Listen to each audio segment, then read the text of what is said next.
Salah satu doa minta disembuhkan kecewa dan sakit hati di dalam sholat adalah Rabbighfirli warhamni wajburni. Kalau kita dikecewain, kecewa, sedih, kadang-kadang gak harus dikecewain orang, kecewa sendiri, gak jelas. Tiba-tiba kecewa tiba-tiba kayak sedih aja. Pernah gak sih sedih tapi gak ada sebab? Itu tuh gimana tuh? Tiba-tiba kayak hari ini, kok saya gak, tahu gak kenapa? Hati kita itu diusik sama setan. Setan tuh emang senang ngusik hati, dia tuh gak ngusik fisik kita kecuali sesekali. Kayak misalnya ada guna-guna, itu kan fisik kan? Tapi yang sering banget dailynya dia tuh ngusik hati. Yuwaswisu fi sudurin nas. Yuwaswis itu continuous present tense. Jadi continuous, terus-terusan. Fi'lul mudhari kalau bahasa Arab. Yuwaswisu terus menerus fi sudurin nas, di dalam hati atau dada manusia. Jadi setiap hari itu dia kayak ngusik kita. Lo bete dong, sedih atuh, marah dong, apa gitu. Dia kayak nyuruh emosi kita untuk kayak gitu-gitu, sehingga kita ada hari nggak ada yang bikin masalah tapi kita kayak sedih. Nah dalam keadaan kayak gitu ada trigger kecil aja meledak kan. Nah gimana ngobatinnya? Satu doa, ya Jabbar, itu panggilan orang yang sedang sakit hati. Jadi satu artinya untuk orang yang lagi dizalimi, satu lagi untuk orang yang lagi hatinya kayak sedih, kayak disakitin. Nggak sebesar zolim sih, cuman ya lumayan lah, bikin gak bisa tidur, bikin tumbuh jerawat gara-gara itu gitu kan ya.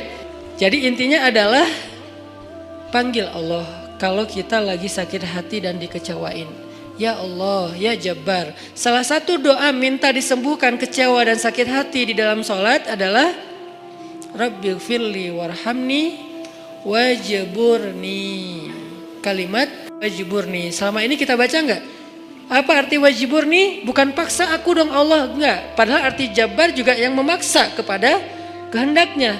Tapi kalimat wajburni, makna Jabbar di sini makna yang ketiga di antara tiga makna Jabbar, yaitu yang mengobati sakit hati. Jadi ketika kita berdoa, Rabbighfirli warhamni wajburni warfa'ni warzukni wahdini wa'afini, banyak banget ya. Luar biasa kita ya. Jadi kalau kita sholat aja tuh kita udah minta banyak hal ke Allah. Makanya pas berdiri, pas duduk itu jangan buru-buru. Rabbi, Allahu Akbar. Apaan? Malaikat juga bingung. Rabbi apa? Kamu dengar gak dia doa apa? Enggak. Jadi kita kayak gak jelas gitu minta ke Allah. Rabbi udah gitu sujud. Karena terlalu buru-buru, gak ada tumakninah, gak ada tenang, gak ada berhenti sebentar. Makanya Rabbi firli warhamni wajburni. Wajburni itu artinya kalau kita terjemahin, sembuhkanlah sakit hati saya. Atau bahasa lain juga bisa diterjemahin, hiburlah aku ya Allah, aku lagi sedih nih. Kalau kita ke teman gitu ya, hibur aku dong, gue lagi sedih nih. Ya udah yuk kita main, ya udah yuk kita jalan, ya udah kita nonton, ya udah kita ngopi, ya udah kita makan, ya udah apalah terserah. Yang jelas kita ngadu ke dia, minta dihibur pas kita lagi sedih. Nah cara ngadu ke Allah pas kita lagi sedih supaya dihibur oleh Allah, wajburni ya Jabbar. Poin yang kedua itu adalah cari satu hobi yang bukan hanya entertain. Walaupun boleh, saya juga hobi entertain ada. Hobi kan harus nggak harus satu kan. Entertain ada hobinya, olahraga ada, hangout jalan ada. Tapi selain ini bagus semuanya. Tapi tambahin satu lagi, hobi ibadah. Ibadah tuh harus jadi hobi. Biar apa? Biar kita tuh bisa enjoy. Ambil yang paling ringan dulu deh, tapi jadiin hobi. Misalnya sholat duha. Atau sholat mutlak. Sholat mutlak kan lebih bebas lagi nih, kapan aja. Jadi pokoknya agak nganggur dikit. Sholat Allahu Akbar. Itu kalau sholat tanpa ada jadwal, bukan karena waktunya sholat. Kita tuh kadang-kadang kesannya lebih free ride loh. Sholat aja, gak ada yang nyuruh, gak ada yang maksa.